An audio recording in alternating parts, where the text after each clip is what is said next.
काशी से जो एक पुस्तक निकलती है शिव चरित्र, पृष्ठ संख्या 68, आप उसको भी पढ़ें। उसमें भी लिखा हुआ है कि स्कंद देव माता पार्वती से पूछते हैं कि फिर हमें वापिस कहीं मेंढक, कहीं बकरा बकरी, कहीं जीव जंतु, कहीं जानवर, कहीं पशु, कहीं पक्षी, कहीं जलचर, कहीं थलचर हमें बनना ना पड़े, उसके लिए हम क्या करें, उसका प्रयोग क्या है, उसका उपाय क्या है, उसकी विधि क्या है।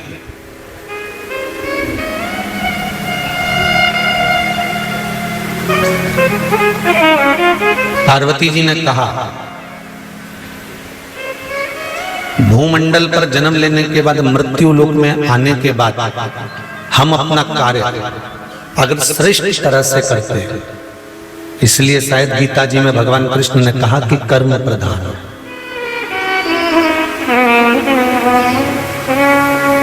हम अपने कार्य को अगर श्रेष्ठता से करते हैं, हम अपने कार्य को दिल लगाकर, मन लगाकर अच्छे से करते हैं, तो ये निश्चित है कि कर्म करते करते जब हमारे प्राण जाते हैं तो परमात्मा भी वापस जन्म नहीं देता और अपने में ही समा लेता है। अब एक बात को अच्छे से समझना आप जरा, कर्म करते करते कैसे, जैसे एक नाव खेने वाला, उस नाव में बहुत सारे यात्री बैठे हैं और बहुत सारे यात्रियों को लेकर नाव वाला नाव लेकर चला, बीच में नाव डोलने लगी, हवा चलने लगी, समुद्र उछाले लेने लगा, नदी उछलने लगी और नाव वाला नाव लेकर जा रहा था। नाव वाले को मालूम पड़ा कि नाव डूबने वाली है, नाव चलाने वाला उस नाव में से कूद गया। अब नाव चलाने वाला नाव में से कूद गया और कूदने के बाद वो जीवित बाहर निकल गए। जितने लोग नाव में बैठे थे वो मर गए। अब जो मरे उनको तो जो भोगना था भोग लिया, पर जो नाव चलाने वाला बचकर बाहर आया, 4 साल, 8 साल, 10 साल, 20 साल, 25 साल जीवित रहा। जीवित रहने के बाद जब मरकर गया तो ऊपर जाते से इसके कर्मों का जब लेखा हुआ तो उसमें 94 तरह के नरकों का भोग इसको भोगना पड़ा।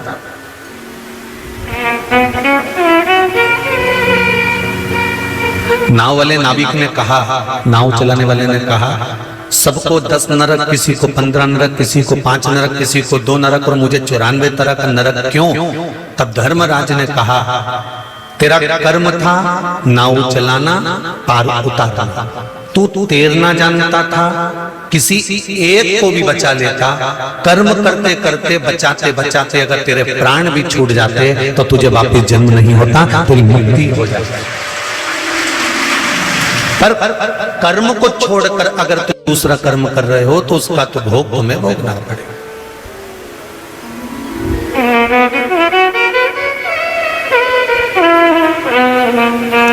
एक सरकारी नौकरी करने वाला व्यक्ति, और सरल समझ लीजिए, किसी की गवर्नमेंट जॉब है, सरकारी नौकरी है, कोई स्कूल में पढ़ाता है, कोई बैंक में नौकरी करता है, कोई अन्य विद्युत विभाग, अन्य विभागों में कोई नौकरी करता है, और उसने आज एप्लीकेशन लगाकर छुट्टी नहीं ली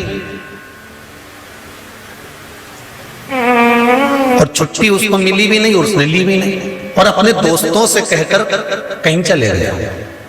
जाते जाते जाते जाते जाते जाते छुट्टी वाले उसने छुट्टी ली नहीं, छुट्टी दोस्तों से कहकर चले गया कि तू मेरा काम संभाल लेना, मैं बस अभी आ जाऊंगा। और जाने के बाद में उसका कहीं एक्सीडेंट हो गया, कहीं कोई घटना घट गई, कोई दुख आ गया, तो ईमानदारी से बोलो, अब वो ना इधर का रहा ना उधर का रहा।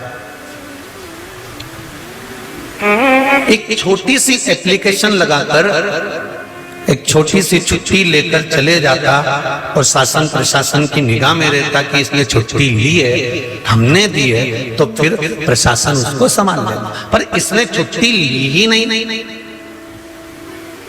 और चले गया और घटना घट गई, तो फिर प्रशासन उसको सहयोग कैसे कर सकता है, उसको सपोर्ट कैसे करेगा? तूने छुट्टी ली नहीं तो चला गया। ये शिव पुराण कहती है कि हम जिस कर्म को करें, हमने छुट्टी ली कि नहीं ली, हम जिस कर्म को करें उस कर्म को हम भगवान के भरोसे पर कर कर चलें। जैसे सरकारी नौकरी करने वाला अगर छुट्टी ले लेता तो सरकार उसका ध्यान रखती, फिर उसका कुछ भी होता तो सरकार उसको स्मरण करती।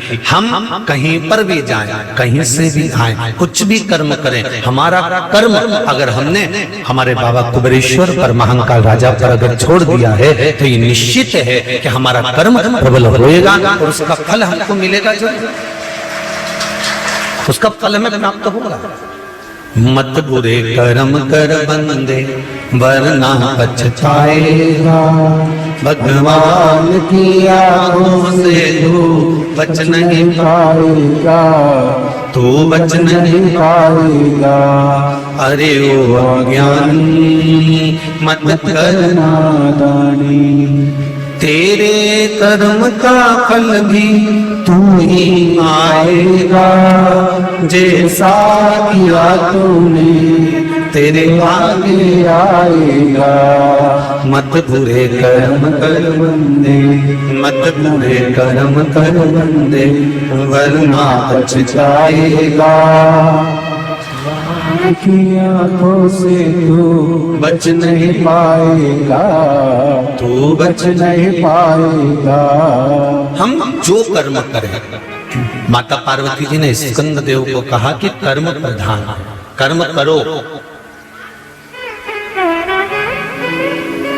कर्म करना पड़ेगा, पढ़ाई करना पड़ेगी, नौकरी के लिए एप्लीकेशन देना पड़ेगी, नौकरी के लिए तैयारी करना पड़ेगी और तैयारी करो, खूब करो, पर भरोसा किसका रखना? जम के बोलो जरा, देव अधिदेव महादेव। भोलेनाथ दया करना, मैं तेरे भरोसे हूँ, मेरे बाबा दया करना, मैं तेरे भरोसे हूँ। जो कुछ कर्म करना है करो, तुम्हें जैसा कर्म करना है करो, पर शिव के भरोसे करो। परीक्षा देने जाओ, पढ़ाई पूरी करो, नौकरी देने के लिए इंटरव्यू देने जाओ, पढ़ाई पूरी करो, किसी कंपटीशन एग्जाम में बैठ रहे हो, पढ़ाई पूरी करो, और साथ में विश्वास, भरोसा देवाधिदेव महादेव का रखो, भरोसा उसका रखना पड़ेगा।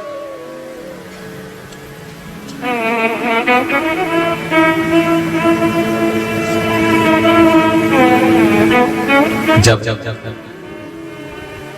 हम उसका भरोसा रखते हैं, जब हम उस पर विश्वास करते हैं, तो मेरा देव अधिदेव महादेव भी विश्वास तोड़ता नहीं, वो तोड़ेगा नहीं।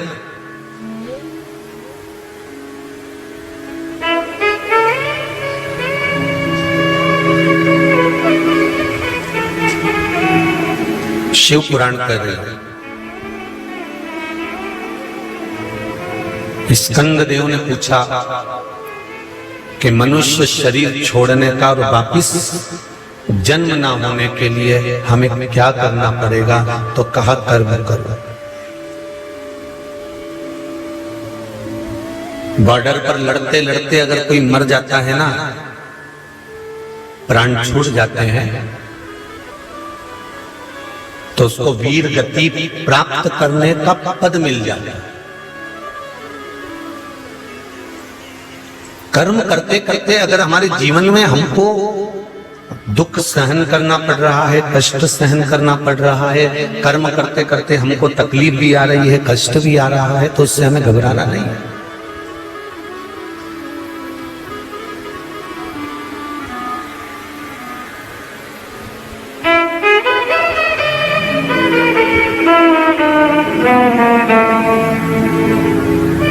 दुनिया में सबसे ज्यादा जहरीला है मनुष्य।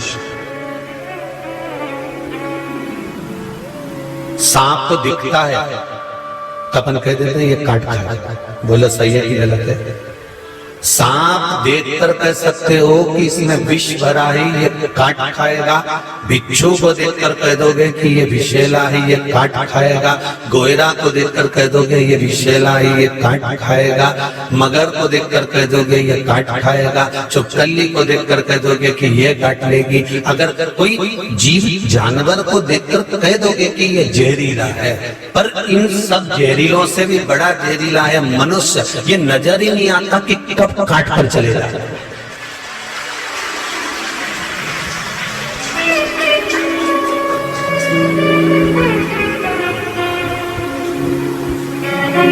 सब अच्छे नजर आते हैं अपने को, कितनी जोरदार हमारी काकी जी, कितनी जोरदार ने काका जी, कितना जोरदार ने भाई, कितना जोरदार ने बंधु, कितना जोरदार ने जीजी, कितनी जोरदार ने जीजा, कितना जोरदार ने हमारा रिश्तेदार इतना बढ़िया, हमारा नातेदार इतना बढ़िया, हमारा कुटुंब इतना बढ़िया।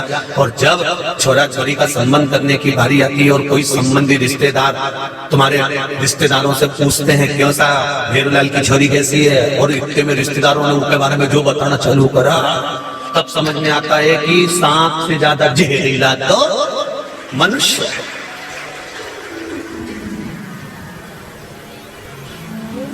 सांप दिखेगा तो दूर हट जाओगे, बोलो सही है कि गलत है? कि जहरीला है इससे दूर हटना। बिच्छू दिखेगा तो दूर हट जाओगे कि जहरीला इससे दूर हटना। मगर दिखेगा तो समझ जाओगे कि मगर दिखा दूर हट जाओगे, काट खाएगा। बोलो सही है कि गलत है? और कहीं का अड़ियल सांड निकल के जाए, ओके देख के भी अपन सोचें कि यानी दूर हट जाओ रे, यहाँ से बेल निकल के ले लिया, सांड निकल के ले लिया, इससे मार देगा तो दूर हट जा। पर ये तो इतनी जोरदार ने छोटी मोटी करके आए, ऐसा डेंटिंग पेंटिंग करके आए ना, जामन ने झुमका ने क्या जोरदार, पूरा रिश्तेदारों शादी में यज्ञ से बढ़कर एक तैयार होके आए, पर ये नहीं मालूम पड़े कि इनमें से नागिन कौन सी है, दसेगी कौन सी, कौन सी ये पहचान कैसे? सांप के तो पहचान लोगे कि डसेगा, मगर के पहचान लोगे डसेगा, ये सबके पहचान सकते, पर इंसान को कैसे पहचानोगे? सांप की ये डसा है कि नहीं डसा? आते हैं तो बहुत अच्छे से आते हैं। और सांप कैसे हो? काका जी कैसे, बुआ जी कैसे, मामा जी कैसे, चाचा जी कैसे, सब रिश्तेदार ऐसे आए, इतना अच्छा मिलके जाए, इतना अच्छा, पर वो बाद में मालूम पड़े कि तुम्हारा मामा का छोरा। स्वयं भागवत जी में लिखा है, सियोर वाला महाराज नहीं कह रहा है, मत सोचना ना सियोर वाला महाराज ने की ये बात, हमारा तो नाम ही मत लेना कहीं पे भी हमने की। हम तो कहते ही नहीं, हम तो भागवत जी की बात कर रहे हैं। भगवान कृष्ण का बुआ का छोरा,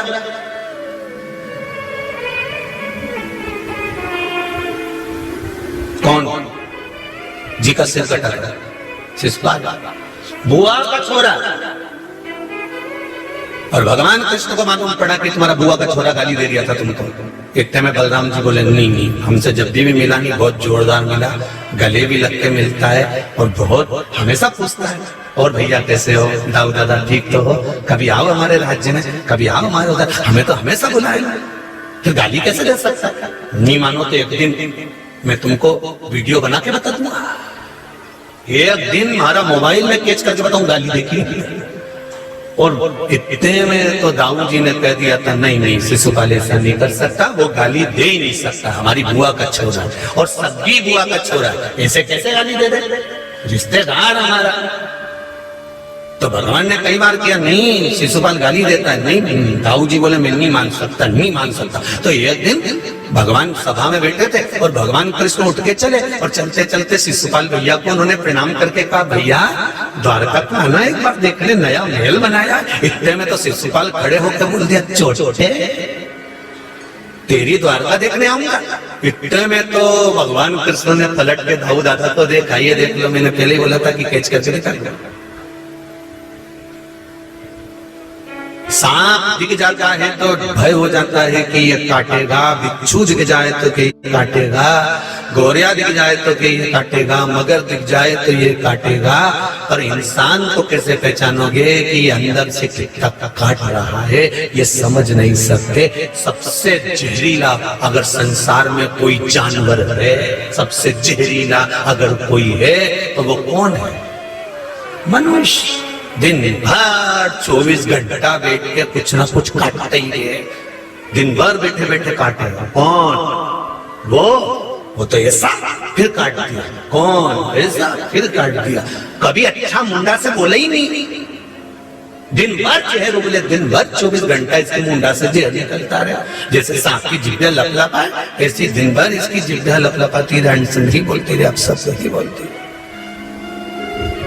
यहां तक कहा है रामचरितमानस में से। अब तो ये भागवत की बात होगी, रामचरितमानस की भी सुन लो। ऊंच निवास नीच कर तूती, देख न सकई पराई विभूति। अब वो भागवत की बात थी, ये रामचरितमानस की बात कर रही है। ऊंचे ऊंचे औहदे पर बैठकर, ऊंचे ऊंचे पद पर बैठकर, ऊंची ऊंची गादी पर बैठकर, ऊंचे ऊंचे सिंहासन पर बैठकर बहुत मान प्रतिष्ठा पद इज्जत सब कुछ मिल गई, उसके बाद भी निंदा करने से पीछे नहीं हटते, उसके बाद भी चुगली करने से पीछे नहीं हटते, उसके बाद भी अपशब्द कहने से पीछे नहीं हटते। तो विचार करो, रामचरितमानस में तुलसीदास जी ने लिख दिया था कि ऊंच निवास नीच करतूती, देख न सकई पराई विभूति।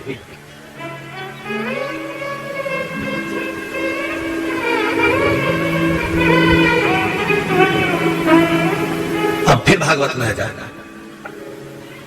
पूतना जब भगवान कृष्ण के यहाँ गई थी तो राक्षसी बन के गई थी। अरे बोलो जम के नहीं गई, पहले ब्यूटी पार्लर गई। बोलो सही है कि गलत? पहले पूतना कंस के महल से निकलते से ही पार्लर में गए, उसके बाद उसने श्रृंगार करा, जोरदार ड्रामा झुमका सब लगा के, खजूर वाली चोटी मोटी जूड़ा मूड़ा बांध के, झमक झुला सब पेन पुना के, बाजूबंद हाथ का सब फूल फुलवारी सब लगा के, पेंडा बोर सब पेन पुना के, फिर सिर पे टोकरी रख के फिर चली और आवाज लगाती लगाती गई, ले लो बिकेरे बेदाम, मिठाई ले लो भजन। वो आवाज लगाती लगाती लगाती लगाती जाए और लगाती लगाती सारे गांव के बच्चों को स्तनपान कराती कराती पूतना यशोदा जी के घर पे पहुंच गई। और यशोदा जी के घर पर पहुंचकर यशोदा भी नहीं पहचान पाई कि कितनी जहरीली है।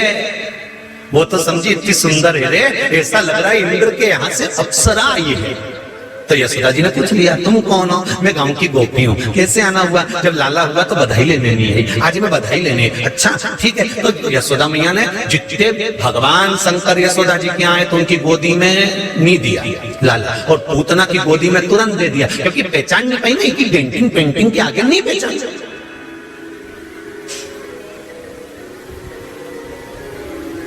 अब दुल्हन के स्टेज पे कौन पहचान? वो तो भाई जब घरे आए और घर आके जब कि तू तो काली रे कल्याणी जितते खुद जो, जब वो फिर अपना गोल दिखाए तब समझ में आए। नहीं तो मोहल्ला का लोग तो कहता था स्टेज पे तो अच्छी लगी रही थी ना, जोरदार। अरे दूल्हे से तो लाख गुना अच्छी दिख रही थी, सीधी भी थी एकदम बढ़िया, बापड़ी ने मुंडा भी ऊंचा नहीं करा, सिर पे पल्लू डाली ने जैसी की जैसी बैठी एकदम, कहीं मुंडा ही ऊपर नहीं करी। पर समझ में नहीं आया, ऐसा कर ही नहीं सके, हमारे तो विश्वास ही नहीं कि ऐसा कर जाए, हमारे तो विश्वास ही नहीं कि मामा का छोरा ऐसा कर जाए। दाऊद जी बोले मेरे मामा को बुआ का लड़का ऐसा कर नहीं सकता, कर ही नहीं सके। भगवान राम की कथा कह रही है कि पहचानना मुश्किल है कि कितना जहर भरा है। जरा देखो, घर में रह रही थी कौन? जिसने 14 वर्ष के लिए वन भेजा। कई मैया भी घर में रह रही थी, मंथरा भी घर में रह रही थी, पर पहचाने की इतना जहर उगल जाएगा, पहचाने की ये डस जाए। बावारी दुनिया मतलब दुनिया में किसी का कोई नहीं, संसार में कोई किसी का नहीं है। अंदाजा लगाकर बैठना कि हम पूतना आई तो यशोदा जी नहीं पहचान पाई। तुम्हारे आसपास में अड़ोसन पड़ोसन धड़ोसन जितने तुम यहाँ पर बैठे हो, ना जाने कई कई परसों के दिन कितनी चेन कटी, कितना मंगलसूत्र कटा, पहचान में आए कि पूतना है कि कौन है, कौन पहचाने? इसलिए बेचारा वो यम का भाई आशीष वो चिल्ला चिल्ला के तुमसे कहता है कि सिर पे पल्लू डाल के रखो रे, अपना अपना मंगलसूत्र चेन का ध्यान रखो रे, बार बार कहता है। अब क्यों? क्योंकि पहचान नहीं सकते ना। सांप को तो देख के पहचान जाओगे कि सांप है, बिच्छू को देखकर पहचान जाओगे बिच्छू है, पर कैसे पहचानोगे इनके? कैसे पहचान जाओगे?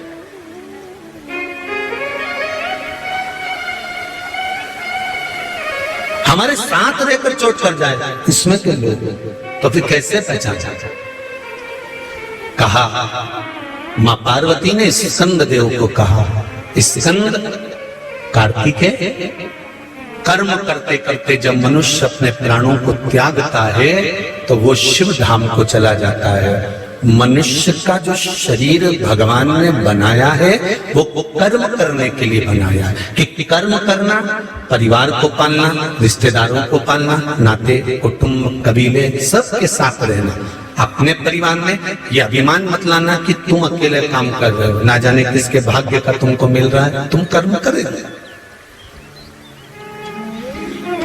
मृत्यु लोक में आने के बाद में कर्म प्रधान बना लो, और कर्म प्रधान बनाना क्या कि पृथ्वी पर आए हो तो शंकर भगवान का एक स्वरूप जानकर, कंकर को शंकर जानकर, भगवान जानकर कर्म करना। एक लोटा जल भी अगर ले जाकर तुम भगवान शंकर को समर्पित कर रहे हो तो ये भी कर्म है, और इसका फल भी निश्चित है कि प्राप्त होगा ही, मिलेगा।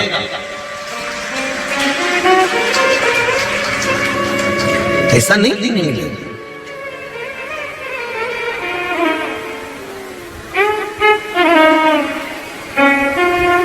महाराज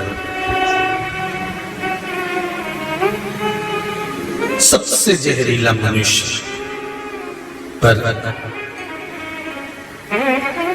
सांप जहरीला होने के बाद भी शंकर भगवान के गले में पड़ा, सही है।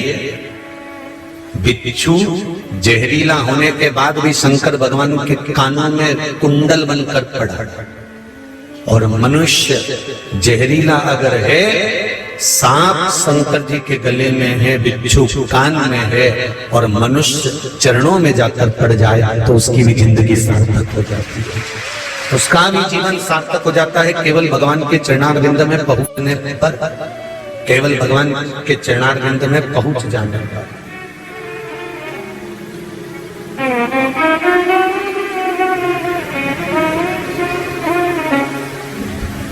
हम उसके साथ, हम उसके भरोसे,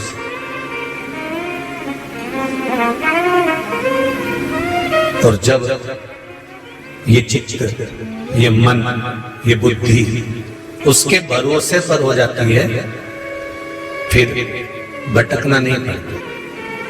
पार्वती मैया कार्तिकेय जी से कर रही है कि मानव का शरीर मिला है, कर्म भोगना, कर्म करना, और शरीर मिला है पूर्व के कर्म का भोग भोगना। उसके साथ में भगवत स्मरण करना, भगवत स्मरण करने का फल ये रहेगा कि अगला जन्म फिर नहीं है। मनुष्य देह अंतिम देह,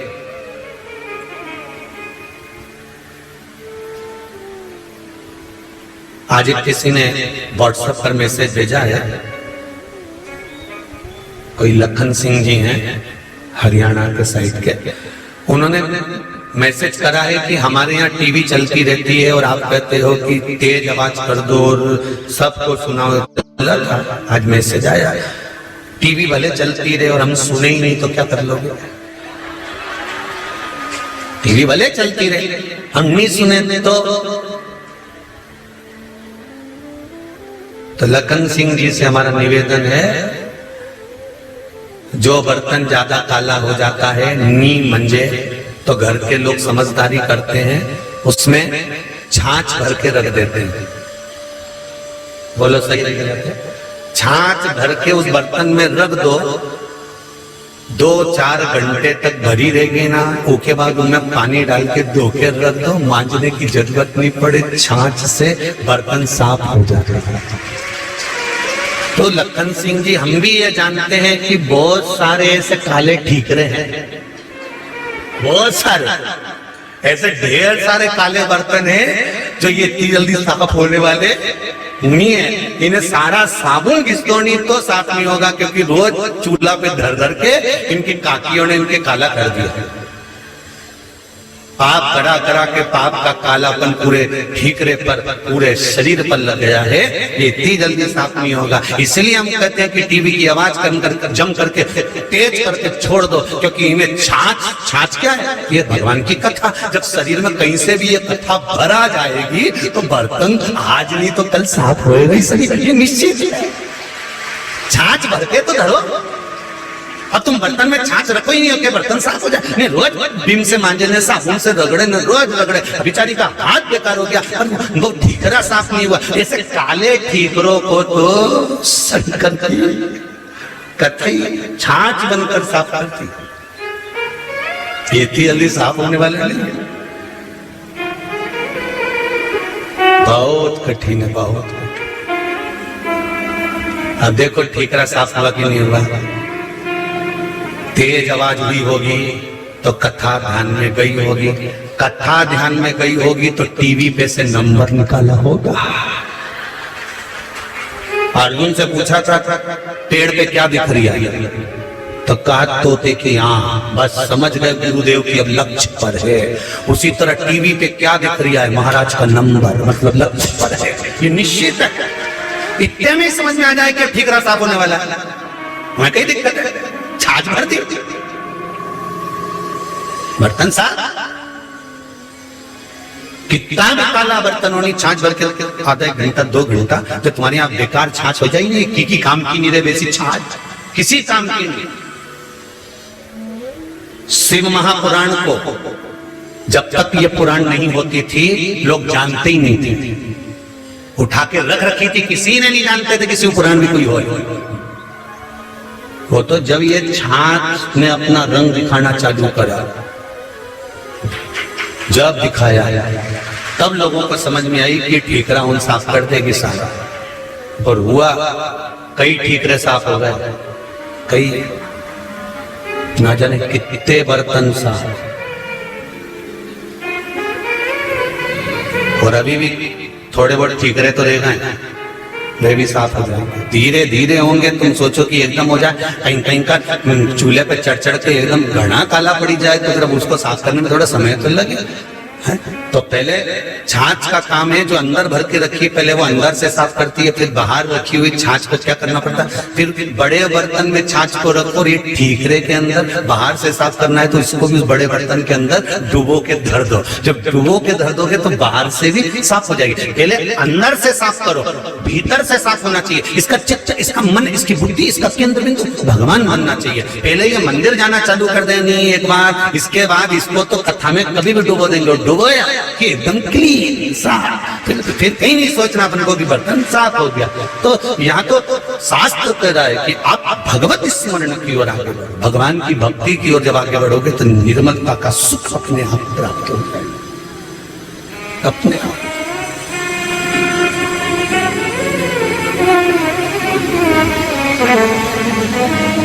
कितना पाप भरा हुआ है मनुष्य के शरीर में, कितना भरा। हमारे मालवा के संत श्री नागर जी महाराज कहते हैं, मेरा अवगुण भरा शरीर प्रभु जी कैसे तारोगे, मेरी चादर झीमर झी गुरु जी कैसे तारोगे। ये भरा हुआ पापों से ये घड़ा है, इसको कैसे तारो, कैसे?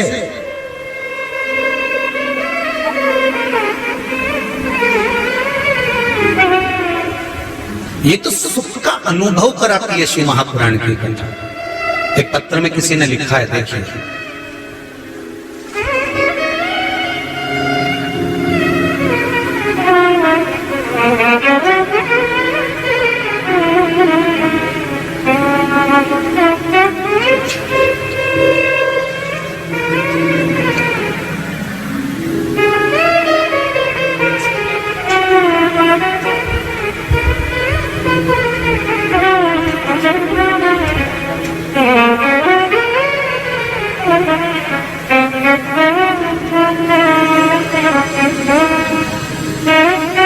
श्री शिवाय नमस्तुभ्यं। पंचकुला हरियाणा से हूं मैं, रायपुर रानी से आई हूं। मैंने 18 और 19 की कथा 20 तारीख को मेरा रिजर्वेशन थी, इसलिए मैं वापस जाना पड़ा। गुरुजी, मेरे बहू बेटे ने मुझे घर से निकाल दिया था। 1 साल अलग किराए के मकान में रही और कर्जा भी बहुत हो गया सिर पर। जिसने लिखा हो अगर वो बैठे हो तो हाथ ऊंचा कर देना, दोनों हाथ हिला देना। कर्जा भी सिर पर बहुत हो गया था। मैंने 5 पशुपति व्रत किए और मेरा बाबा की कृपा से आधा कर्जा जब मैं अलग रह रही थी तो बाबा ने खुद चुका दिया। तीसरा पशुपति व्रत पूर्ण हुआ, मेरे बेटे का फोन आ गया और मैं जहां किराए के मकान में रह रही थी, मेरी बहू और बेटा मुझे वापस लेकर अपने घर चले गए। ये शिव कृपा। शंकर के उदाहरण एक पत्र हो रहे, देखिए।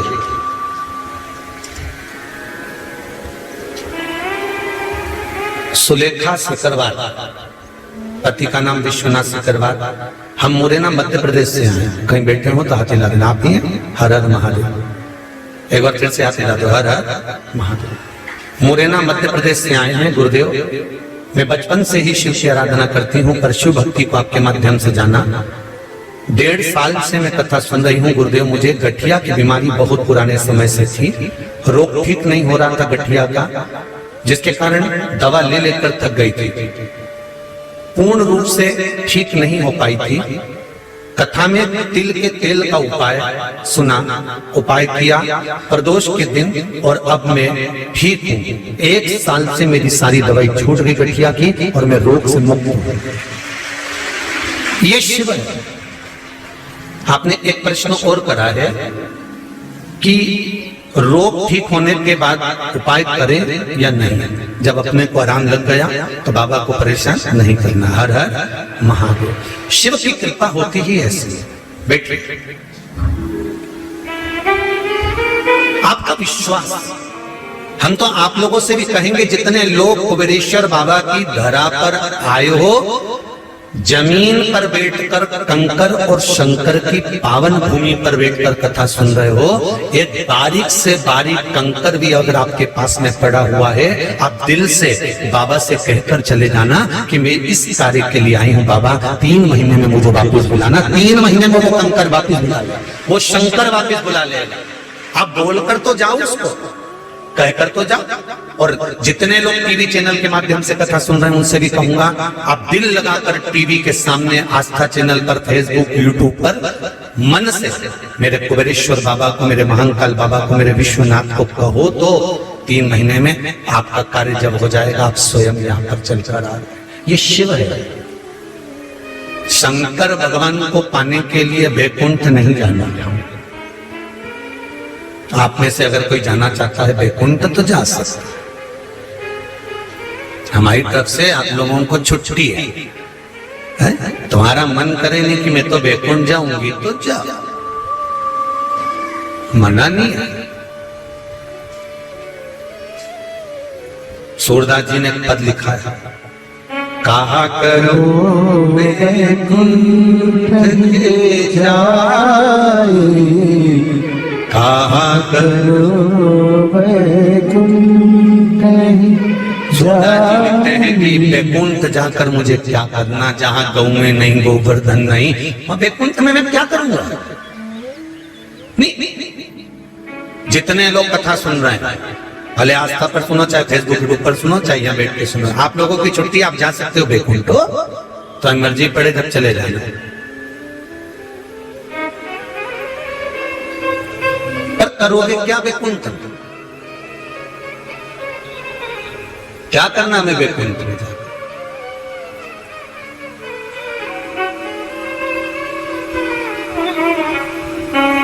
चंचुला देवी से देवादिदेव महादेव ने, जब शिव महापुराण की कथा चंचुला देवी ने पूरी सुन ली और उसका पति प्रेत योनि से छूट गया, बिंदु प्रेत योनि से छूटा। चंचुला देवी ने कथा सुनी और बिंदु प्रेत योनि से छूट गया। दोनों पति पत्नी सामने खड़े हो गए।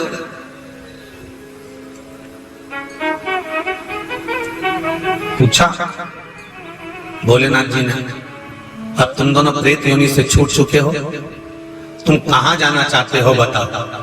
तो चंचुला देवी ने बिंदु का हाथ पकड़कर कहा, हमें ना तो वैकुंठ जाना है, हमें ना ब्रह्मलोक जाना है, हमें ना इंद्र लोक जाना है। चंचुला देवी कहती है, इसी मृत्यु लोक में जो कैलाश बसा है, इस कैलाश पर बैठकर हमें शंकर का गुणगान गाना है और कहीं नहीं।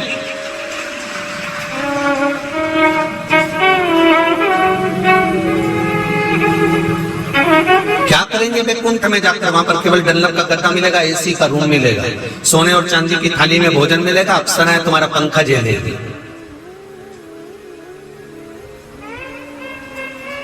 होटल में बहुत दिन तक अच्छा नहीं लगता, घर ही अच्छा लगता है। बोलो सत्य है कि गलत है? तुम वीआईपी से वीआईपी होटल में चले जाओ, चाहे तुम बद्रीनाथ घूमने जाओ, चाहे तुम केदारनाथ घूमने जाओ, चाहे तुम रामेश्वरम चले जाओ, चाहे तुम द्वारका चले जाओ, वीआईपी से वीआईपी होटल में घूमना, चाहे तुम गोवा में चले जाओ, खूब जोरदार होटल में रहो, खूब चकाचक रहो, तुम्हारे लिए नौकर सर्वेंट लगा हुआ है, सामान वाला कर देगा। तुम कितनी भी वीआईपी होटल में 5 स्टार 10 स्टार जितनी स्टार हो सारी स्टार में रह लो, तुम तो मना नहीं।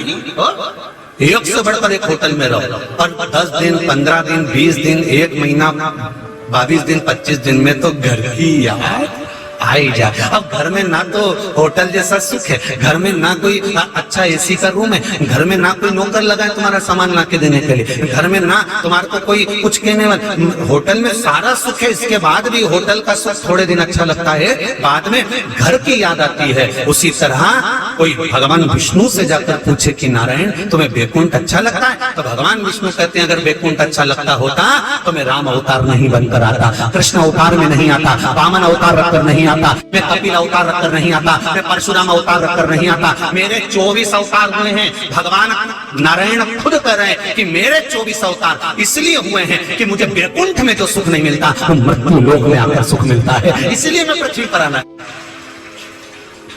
तो फिर भगवान विष्णु से लक्ष्मी जी ने पूछा तुम्हें पृथ्वी पे क्या सुख मिलता है? तो पृथ्वी पे एक सुख है, वहां कंकर और शंकर है, शंकर के बिना मैं अधूरा हूं। इसीलिए तो शिव महापुराण की कथा कहती है भगवान विष्णु भगवान शंकर जी से बोले प्रभु बड़ा दुखी हूँ। शंकर जी ने पूछा क्यों दुखी हो? तो भगवान विष्णु बोले कि मुझे आपके दर्शन नहीं होते, मैं कैसे आपके दर्शन करूं? तो शंकर भगवान बोले तुम नीचे आ जाया करो मुझसे मिलने के लिए। भगवान विष्णु बोले मैं नीचे तो आ जाऊं, पर जब मैं पृथ्वी पर आता हूँ चलता हूँ तो मेरे पाँव में कंकर चुभते हैं, जो कंकर चुभते हैं ना वो मुझे शंकर नजर आते हैं। अगर कंकर में मुझे शंकर नजर आता है तो मैं पैदल कैसे चलूंगा? तो शंकर भगवान ने कहा पैदल चलने का काम खत्म करो, तुम सांप बन जाओ। जब सांप बन जाओगे तो रेंग कर चलोगे, हर कंकर से चिपक कर चलोगे, तो शंकर और कंकर एक हो जाएगा। काय को चिंता करते हो? शंकर जी के गले में जो सर्प पड़ा हुआ है बड़ा बड़ा सा, ये कोई दूसरा नहीं, मेरे भगवान विष्णु ने सांप का रूप धारण कर लिया और शंकर जी के गले में जाकर रहने लगे, शिव के गले में। तो ये सर्प विष्णु ही है।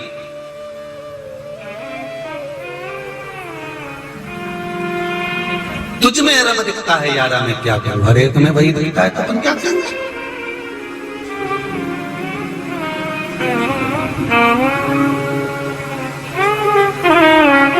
तो कहे महाराज संगना चले तेरी कोड़ी रे, फिर काहे करे माथा फोड़ी रे। काहे माथा फोड़ी करनी रे? क्यों करे? 1 रुपया साथ में ले जा सकते जीजी और जीजा, सब सुन लेना अच्छा है। 1 रुपया साथ नहीं ले जा सकते और अखड़ में ऐसे जिए सब लेके जाएगा। पंखा भी करेगा रे मिश्रा जी, यही सब जैसा कि जैसे ही पड़ा रहेगा। टिफिन में रोटी बनी रह जाएगी, फ्रिज में एप्पल धरा रह जाएगा, मोबाइल चार्ज में लगा रह जाएगा। जब अंत समय आएगा सब पड़ा की पड़ा, सब पड़ा। 10-12 दिन तक लोग रोएंगे, 13वें दिन नुक्ति और सेव रायते में डाल के खाएंगे। तुम चले जाओगे, जो परसने वाला आएगा उससे कहेंगे तरी तरी दो, थोड़ा नमक और ला दो। हमारी काकी जी निपट गई, थोड़ी सी नुक्ति तो और दो। काकी जी निपटी, अब काकी निपटी ने तो नुक्ति झड़े, फिर कौन तुझे याद करेगा? और पूरी जिंदगी रो रो के मर गए, भगवान ऐसा भगवान वैसा, हमारी तो जिंदगी बेकार हो गई। काय कर रहे हो? अलमस्त होकर जियो, अलमस्त होकर। कई लोग कहते हैं ये सियोर वाला महाराज 24 घंटा हंसता रहे, कभी इसकी आंख में, कथा में तो कभी आंख में आंसू दिखे ही नहीं, ये तो कहीं करूं रोके, क्या करना है? मुस्कुराने के लिए भगवान ने चेहरा दिया है, मुस्कुराने के लिए अधर दिए हैं।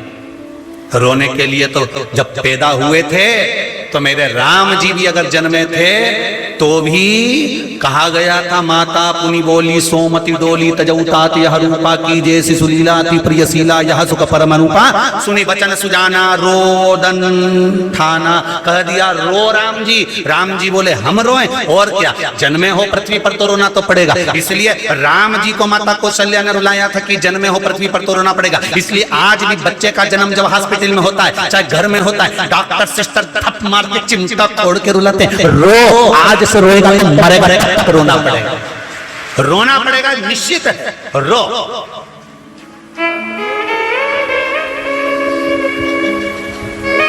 मुस्कुराने के लिए तो भगवान ने मनुष्य को जन्म दिया, मुस्कुरा ले, दुख में भी मुस्कुरा। इसलिए आपको कहा था शंकर जी के मंदिर में जाना, तुम्हारा काम नहीं हो रहा तुम मंदिर जाओ, कुछ नहीं है तुम्हारे पास चढ़ाने के लिए, बेलपत्री भी नहीं, चावल का दाना भी नहीं, जल भी नहीं, तो भी शंकर जी के मंदिर जाना और मुस्कुरा करा जाना। आधे से ज्यादा टेंशन में भगवान पड़ जाएंगे कि क्यों हंस के गए, चिंता उनको बढ़ जाएगी। मुस्कुराने से भी चिंता बढ़ जाती है, और मुस्कुराने का हक केवल मनुष्य को है। कभी तुमने चींटी को मुस्कुराते देखा है? झिंगुर को, मच्छर, खटमल नहीं, खटमल ज्यादा खून चूस ले तो मुस्कुराए, खटमल मुस्कुराया, कहीं दिखे तो बता। मगरमच्छ मुस्कुराए, कवर बिज्जू, सुंगर नहीं, कहीं का दिख जाए तुम्हें ऐसा मुस्कुराता हो कि सुंगरा मुस्कुरा रहा, नहीं। मुस्कुराने का लिए केवल एक मनुष्य को बनाया है कि जिंदगी में कितना भी दुख आ जाए, कितनी भी तकलीफ आ जाए, कितना भी कष्ट आ जाए, पर मुस्कुराना मत छोड़ना। ये मुस्कुराने में भी परमात्मा छुपा हुआ है, मुस्कुराने में भी परमात्मा छुपा है। तेरी मुस्कुराहट भी परमात्मा का दिया हुआ एक आशीर्वाद है। पर कई लोग संसार में ऐसे पैदा हो जाते हैं जिनकी हंसी चली जाती, जब भी मिलो मुसद्दी लाल जैसे मिलेंगे, बहुत दुख। इनको बचपन में देखो तो भी ऐसे मिलेंगे, बड़े में देखो तो भी ऐसे मिलेंगे, और मरेंगे तब भी मुंडा लेके मुस्कुरा कर जाओ। हे त्रिकालदर्शी, हे कैलाशी, दुनिया के जितने दुख है ना, हमारे जीवन में जो तकलीफें हैं ना, उसको काटना आपको। हम कहां बैकुंठ में जाएंगे? एक बहू पूना में रहती है, एक मुंबई में रहती है, और एक तुम्हारे पास रहती है। तकलीफ होगी तो पूना वाली को कहोगे कि मुंबई वाली को कहोगे कि पास वाली को कहोगे? बोलो जम के। पास वाली को कहोगे, भले वो गोली दे ना, पानी दे ना दे, मर्जी उसकी, पर एक बार तो कह दोगे ना कि बहू मेरा सिर दुख रहा, बेटा आज अच्छा नहीं लग रहा, आज मुझे तकलीफ है कुछ।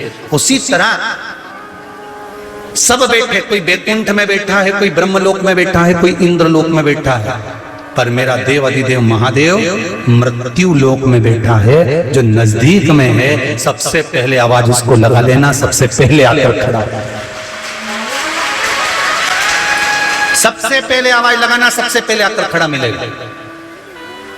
भक्ति का बल किसको कहते हैं? भगवान कभी नहीं कहता कि तुम मुझे बहुत दो, भगवान तो यह कहता है कि दिल से हाथ जोड़कर भी अगर नमन कर लिया ना, और विश्वास रखकर भी कहीं पर भी बैठ कर कह दिया श्री शिवाय नमस्तुभ्यं, श्री शिवाय नमस्तुभ्यं श्री शिवाय नमस्तु श्री शिवाय नमस्तुभ्यं श्री शिवाय नमस्तु। दिल से कह दो, संपूर्ण विश्व को कल्याण। अब ये 26 तारीख को श्रावण के महीने की शिवरात्रि आ रही है। शाम को 7 बजे अपन सब घर में बैठकर पार्थिव शिवलिंग का निर्माण करेंगे, पूजन करेंगे। जो वस्तुएं बताई वो शंकर भगवान को जब हम एक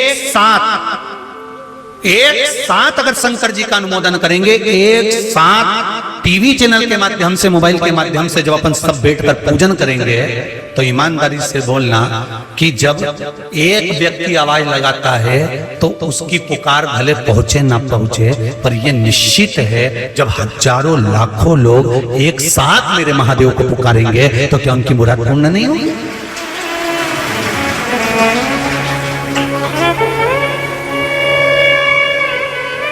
क्या वो नहीं सुने?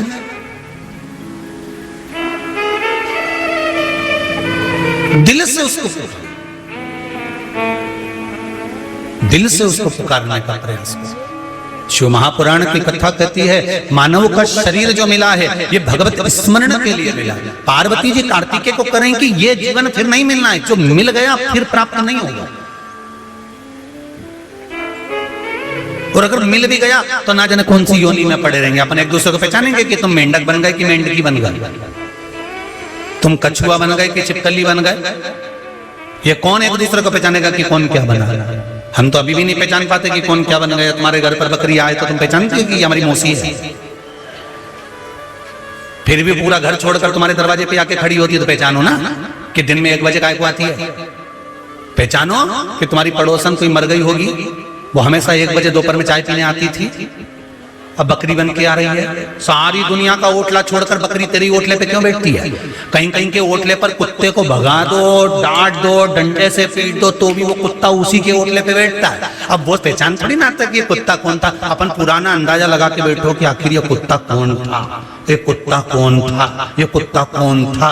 तब ध्यान में कहीं का आ जाए, तब समझ में आ जाए कि भैया हमारा वो पहचान वाला दिन भर ओटले पे बैठा रहता था, यहीं बैठ के गप्पे मारता था, बेचारा का एक्सीडेंट हो गया, निपटी गया, अब वो कुत्ता बन के ही बैठी गया। कौन पहचाने किसको?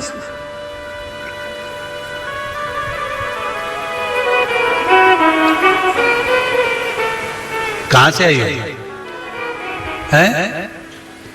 अजमेर, राजकोट से है। अच्छा, खाचरो से। कुछ कहना है? दे जरा माइक, दे जरा जल्दी से। पर इसके बाद मौका नहीं देंगे क्योंकि कथा बहुत सारी रही है, इसलिए जल्दी जाओ, जल्दी ले जाओ। एक दूसरे को देना, जल्दी ले दो। हाँ, देते जाओ। शंभु शरणे पड़ी मांगो घड़ी रे घड़ी दुख काटो, दया करे न दर्शन आपो। हर हर महादेव। श्री शिवाय नमस्ते। शिवाय नमस्ते। कहाँ से आई है बहन? मैं खाचरो से आई हूँ। क्या नाम है आपका? मेरा रेखा कुंवर है। जी बोलिए। मेरे मिस्टर है ना, इसमें कोऑपरेटिव बैंक में थे जी, और 1 करोड़ का घोटाला हो गया था। जी जी। तो मैं यहाँ आई थी जी, तो यहाँ से थोड़ी मिट्टी लेके गई थी। जी जी। और उनको अधिकारी ने उज्जैन बुलाया था। जी जी। तो फिर मैंने वो मिट्टी दी कि आप लेके जाओ। आपकी जेब में रख दी थी मिट्टी? हाँ, मैंने जेब में लाल कपड़े में बांध के रखी थी। जी। तो वो लेके गए और वहाँ से फोन आया कि मेरे को चार्ज मिल रहा है, तो मैं लूँ के फिर बाद में लूँ। तो मैंने कहा सोमवार को लेना, भोलेनाथ का व्रत है। तो मैंने 1 सोमवार करा पशुपतिनाथ का और मेरे इनको चार्ज मिल गया। बधाई हो आपको, बाबा की कृपा हो। अब वापिस चार्ज मिल गया ना? और एक और है जो है ना, ये बिलपत्र देने शुरू किए 1 महीने से, तो उनके अन्याय हो गया था। जी। तो अन्याय वो रोज बिलपत्र खाते थे तो उनका अन्याय खत्म हो गया। परसों रिपोर्ट करवाई थी, आ गई है रिपोर्ट, हरनिया समाप्त हो गया ना? बस ठीक है, बैठो। श्री शिवाय। बहुत बहुत बधाई आपको कि बाबा ने आपके ऊपर से इल्जाम हटा दिया और वापिस बाबा ने चार्ज देकर वापिस बैंक में लगा दिया। हर हर महादेव। वो कुबेरेश्वर है, बाबा की कृपा ऐसी बनी रहे। बैठिए। शंभु शरणे पड़े मांगो घड़ी रे घड़ी दुख काटो, दया करे नगर शरण आपो। शिव कृपा बिना नहीं हो सकता महाराज। उसकी फिर कहूंगा बहुत दूर जाकर नहीं कहना हमको, हम जहां बैठे हैं, जिस जगह बैठे हैं, भले टीवी के सामने भले मोबाइल के सामने, दिल से उससे कह दो कि तेरी आज मुझे जरूरत है, तू हो मेरे साथ। तू नहीं तो कौन तारेगा? पार्वती मैया, नरसिंह पार्वती मैया कार्तिकेय को समझाती हैं। समय आया तारकासुर का संहार करना है और कार्तिकेय को समझाकर भेजा कि इस तारकासुर के हृदय में शिव बसा। शंकर भगवान अगर हृदय में बसे हैं और आप इसको मारोगे तो श्रेष्ठता कहां? अकाल मृत्यु वो मरे जो काम करे चंडाल का, काल उसका क्या बिगाड़े जो भक्त हो महाकाल का। शिव की उपासना, शंकर की आराधना, ये शिव भक्ति के बिना प्राप्त नहीं हो सकता। शिव भक्ति महाराज बड़े से बड़े काल से, बड़े से बड़े रोग से, बड़ी सी बड़ी बीमारी से भी अगर बचा सकता है तो मेरा देव अधिदेव महादेव बचा सकता। आएगा मनुष्य की देह है तो दुख तो आना है, तकलीफ तो आना है, पीड़ा तो आना है, परंतु उस पीड़ा को समाप्त करने का बल भी मेरा देव अधिदेव महादेव ही दे सकता।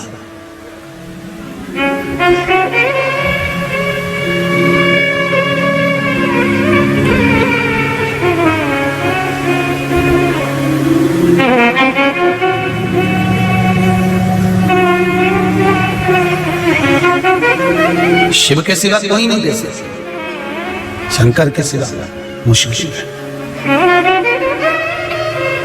शिव पुराण कर रही है, भगवान शंकर का संवाद कर रहा है।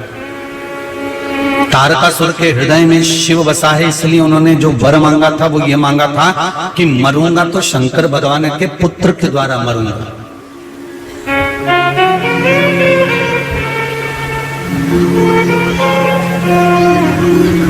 अगर मरूं तो शिव के पुत्र के द्वारा मरूं। राम कथा को उठाकर देख लीजिए, उसमें आता है कि राम जी ने इनका संहार करा, इनको मारा, भगवान कृष्ण ने इनका संहार करा, इनको मारा। पर शिव महापुराण की कथा को उठाकर देखना, जितने असुरों का भगवान शंकर ने संहार करा, संहार के बाद कोष्टक में लिख दिया तारा। क्या लिखा? संहार नहीं करा। पूरी गीता प्रेस गोरखपुर की शिव महापुराण की कथा को हिंदी की भी उठाकर देखोगे, जिन जिन असुरों का शंकर भगवान ने संहार करा उसके कोष्टक में लिखा संहार, फिर लिख दिया तारा। मतलब संहार नहीं करा है मेरे शंकर भगवान ने, तो केवल स्पर्श कर कर उनको तार दिया है। कहते हैं शिवलिंग पर जल चढ़ाते हैं, शंकर भगवान के शिवलिंग का जब स्पर्श करते हैं, शंकर भगवान की रज का जब स्पर्श करते हैं, शंकर भगवान के मंदिर में जब तुम झाड़ू लगाओ, पोछा लगाओ, बुआरी लगाओ। एक बात बहुत पुरानी है, बुजुर्ग माताएं अगर इस कथा को सुन रही होंगी तो उनको अंदाजा होगा कि घर की जेठानी जब घर में लीपती थी, पोछा लगाती थी, तो घर की देवरानी जब उस पोछे पर पांव रखती थी तो पहले पल्लू से उस पोछे को प्रणाम करती थी। बोलो सही है कि गलत है? पहले उसको प्रणाम करती थी कि मेरी जेठानी का हाथ लगा है, मेरी जेठानी ने इस जगह पर पोछा लगाया है, मेरी जेठानी ने इसको गाय के गोबर से लीपा है, मेरी भाभी ने, मेरी ननन ने इसको लीपा है। तो भाभी अगर पांव रखती थी तो पहले उसको प्रणाम करती थी, गोबर को लीपे हुए को। तो लोग कहते थे क्यों प्रणाम कर रहे? अरे मेरी ननन ने लीपा, मेरी जेठानी ने लीपा, मेरे उनने लीपा। तो लीपन को भी प्रणाम किया जाता है। कभी आप लोग शंकर जी के मंदिर जाएं, शिव मंदिर जाएं, शंकर जी के मंदिर में जब झाड़ू लगाएं, पोछा लगाएं, शिव जी के मंदिर को जब साफ करें, करते हो आप लोग जाके साफ? शिव मंदिर को करना चाहिए।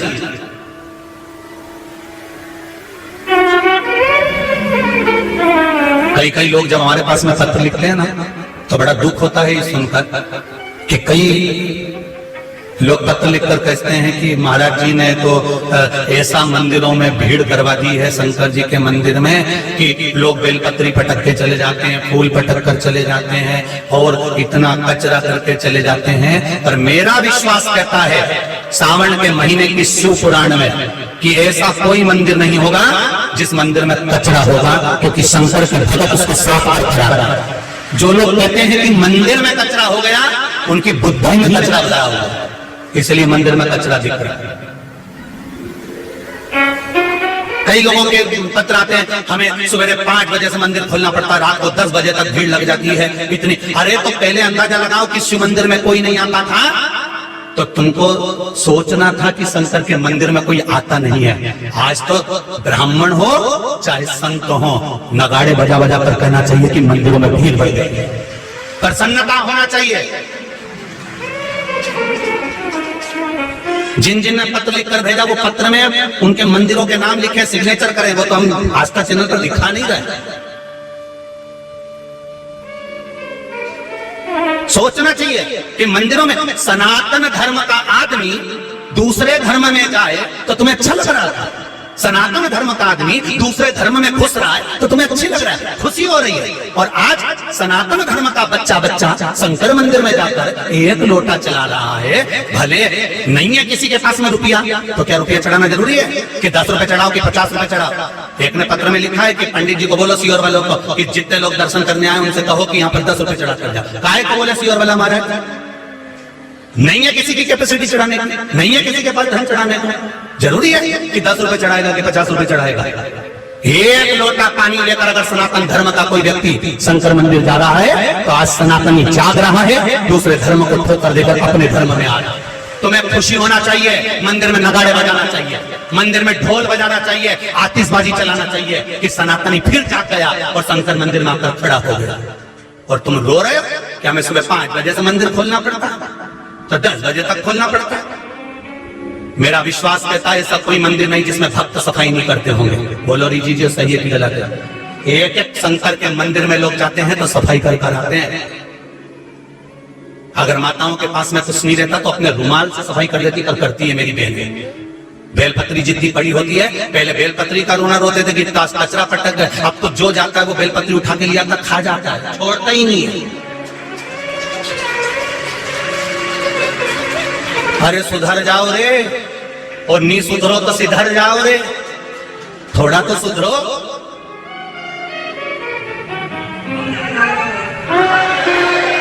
शिव मंदिर में भगवान के भक्त बढ़ रहे हैं, शंकर के मंदिर में अगर आज सनातनी जा रहा है, स्कूल की ड्रेस पहन के बच्चे पहले मंदिर में 1 लोटा जल चढ़ा रहे हैं, ये नजारा पहले कब देखते थे?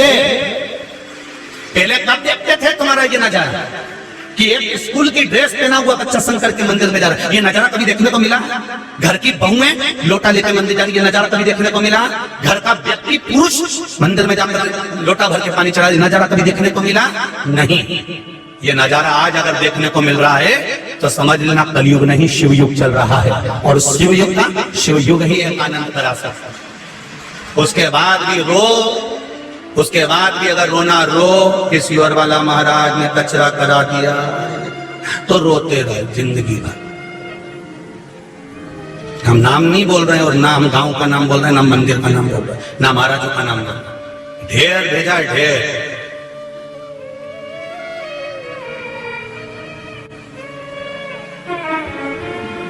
सबरो, अगर आज सनातनी नहीं जागा तो जिंदगी भर रोना पड़ेगा। दूसरे लोग तो तैयारी में बैठे हैं कि 60 साल में ये 2060 आएगा और एक सनातनियों को हम दबाकर अपनी सत्ता स्थापित कर देंगे। पर वो तो मेरे शंकर का गुणगान गाओ, जो ये शिव महापुराण की कथा मिल गई, जो वापिस सनातनी जाग जाएगा। गुणगान गाओ शंकर जी का, मेरे महंकाल राजा का, मेरे विश्वनाथ का। उसका स्मरण करो, उसकी भक्ति को धारण करो।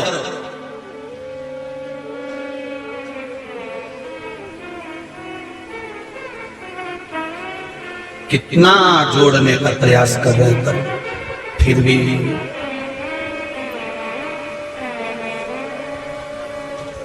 पशुपति व्रत माताएं करने आती हैं, प्रसाद छोड़ के जाती हैं। उस प्रसाद को इकट्ठा कर लिया करो, बच्चों में नहीं बटे, बड़ों में नहीं बटे तो गौ माता को दे दिया करो। जो और ऐसा तो नहीं होगा कि 1-1 किलो छोड़ के जाती हो। इतनी भी धर्मात्मा कहीं की नीड है। लाती भी होगी तो 1 कटोरी, 2 कटोरी, 3 कटोरी, इससे ज्यादा कहीं लाए।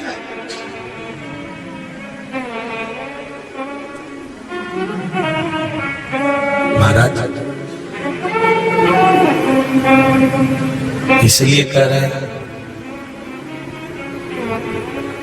जागो तो एक बार हिंदू जागो तो। थोड़ा जागने का प्रयास करिए, जीवन का आनंद पाओगे महाराज। शिव भक्ति, शंकर का स्मरण, शिव का अनुमोदन, शंकर की भक्ति का गुणगान हमारे जीवन की सार्थकता। और फिर निवेदन करूंगा, यहां आने से पहले अपने गांव के जो शिव मंदिर है उसका स्मरण करना, उसका अनुमोदन करना, उस शिव मंदिर का गुणगान करना, अपने आप से अनुभव। तारकासुर को मारो, पर एक बात याद रखना, तारकासुर को मारना नहीं है, तारना है, क्योंकि तारका के हृदय में शिव बसा हुआ है।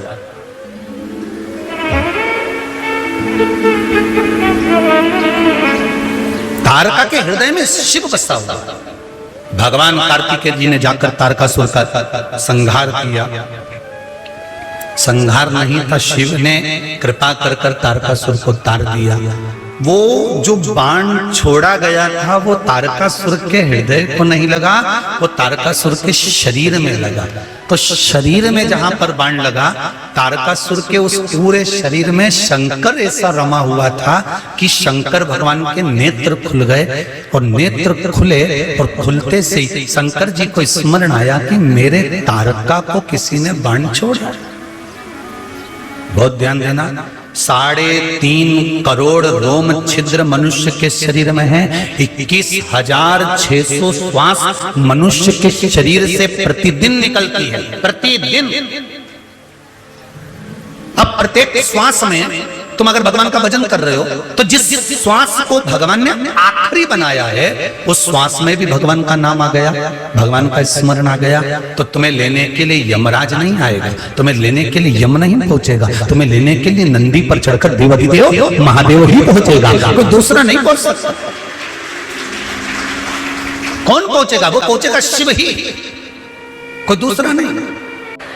शिव स्मरण कर।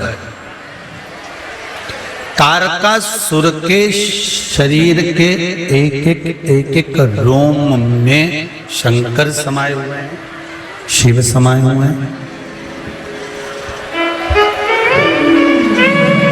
प्रत्येक रोमावली में शंकर विराजमान, शिव विराजमान। और जब प्रत्येक रोमावली में शिव विराजमान है, भगवान शंकर बैठे हुए हैं, तो ये निश्चित था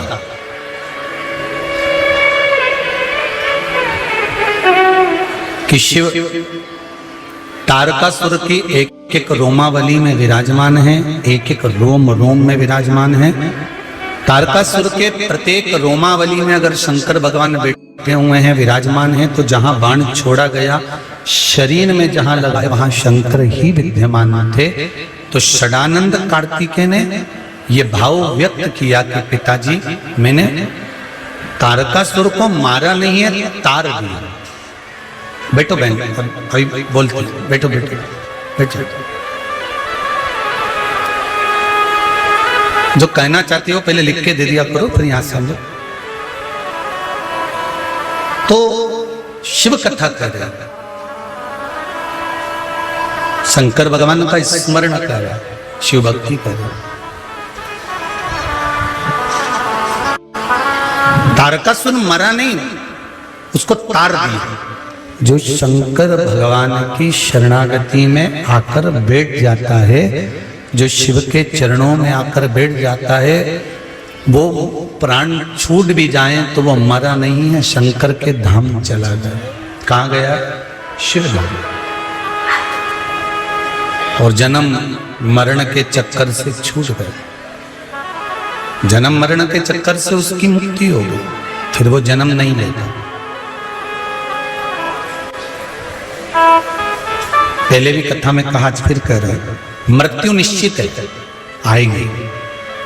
पर भगवान से ये प्रार्थना करना कि भोलेनाथ तेरा भजन करते करते, तेरा स्मरण करते करते, तेरी पूजन करते करते, तेरा नाम जाप करते करते हमारे प्राण छूट जाएं, वो अच्छा।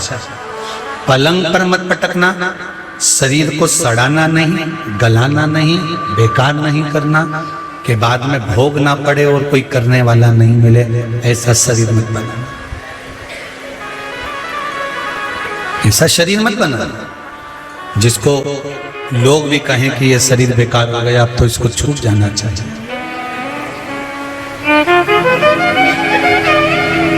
समय आया, तारकासुर के 3 पुत्र तारकाक्ष, विदुम्माली, कमलाक्ष, तीनों को मारने के लिए भगवान शंकर ने पशुपति नाथ का रूप धारण कर, पशुओं के देवता बनकर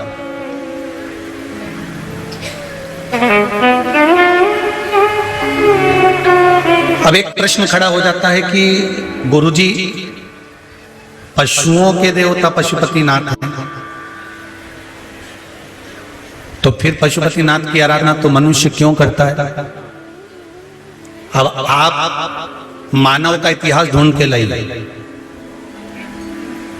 जब मानव का इतिहास ढूंढोगे तो ये मानव में धीरे धीरे धीरे धीरे जो उत्पत्ति हुई, पहले तो बानर जैसा ही स्वरूप था अपना और हमारा तुम्हारा। हम और आप में भी पशुता भरी हुई थी। आज भी पशु के 2 लक्षण मानव में से समाप्त नहीं हुए, एक काटना, दूसरा नोचना। ये पशु के 2 लक्षण हैं जो मानव में से आज भी समाप्त नहीं हुए, काटना और एक नोचना। इन नाखूनों से नोचा जाता है।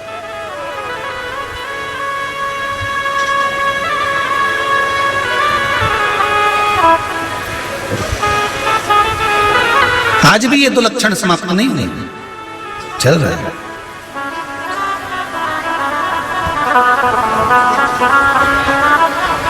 अब लोग कहें कि पशुपति नाथ तो पशुओं के देवता हैं, फिर मनुष्य का क्या वर्णन?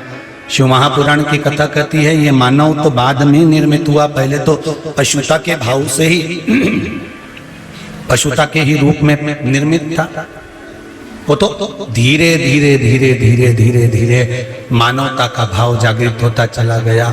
अग्नि प्रकट करी, फिर खाने का तरीका सीखा, फिर रहने का तरीका सीखा। पहले तो वस्त्र भी नहीं पहनते थे, फिर वस्त्र पहनने का तरीका सीखा। कुछ ना कुछ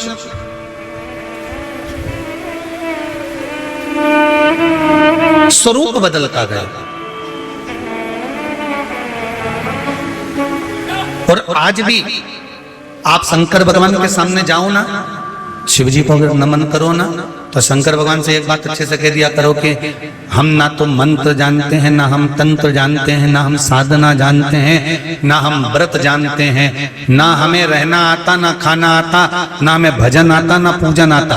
वो तो तुम जैसा करवा रहे हो हम वैसा कर रहे हैं। हमारी पूजा अगर गलत भी हो तो भी उसको स्वीकार आपको करना है, और सही भी हो तो स्वीकार। हम नहीं जानते कि हमें क्या है।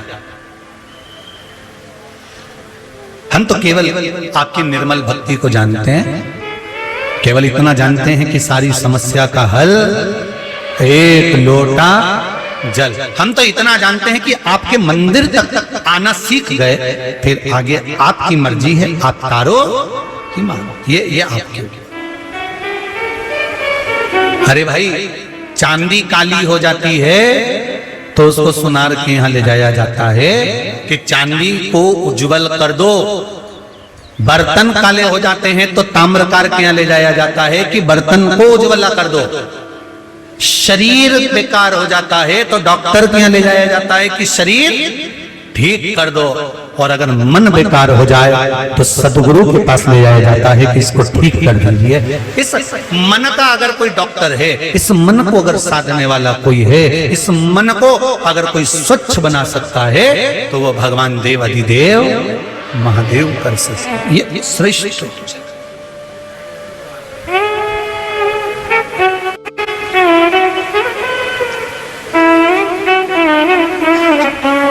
महाराज।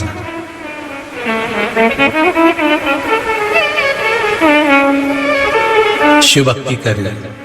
तारकासुर के तीनों पुत्र तारकाक्ष, विदुमाली, कमलाक्षकी ने वर प्राप्त करा। हम मरे तो तीनों एक साथ मरे। शंकर भगवान पशुपति नाथ बन गए और 33 कोटि देवताओं को पशु बना दिया। पशु बनाकर इनको दौड़ाया, इनके पीछे देवाधिदेव महादेव दौड़ने लगे। शंकर भगवान दौड़ते दौड़ते दौड़ते दौड़ते सारे देवताओं को इन तीनों की पुरियों में पहुंचा दिया। इन तीनों को निकालकर एक जगह पर खड़ा कर दिया। शंकर भगवान ने अपने सींग और खुर के माध्यम से इनको मारना चाहा। जब इनमें से एक नहीं मरा, तारकाक्ष ने पीछे से फरसे का प्रहार कर दिया। भगवान का शीश कटकर नेपाल में गिर गया। वहां पशुपतिनाथ के रूप में भगवान विद्यमान हो गए। धड़ केदारनाथ के रूप में विद्यमान हो गया। शिव जी उसी केदारेश्वर में से प्रकट हो गए। हाथ में त्रिशूल लेकर तीनों का संहार कर दिया। तीनों का भगवान पशुपतिनाथ के रूप में विराजमान हो गए। पशुपतिनाथ का जो आप व्रत करती हो सोमवार को, निवेदन है सावन के महीने में अगर सोमवार के व्रत करती हुई आई हो तो आप पशुपति व्रत छोड़ देना, बाद में करना। अगर श्रावण के व्रत आप नहीं करती हो, चतुर्मास नहीं करती हो, तो फिर आप पशुपति व्रत कर सकती हो। सावन के 88 मनाना। अगर सोमवार के व्रत सावन के नहीं करते हो तो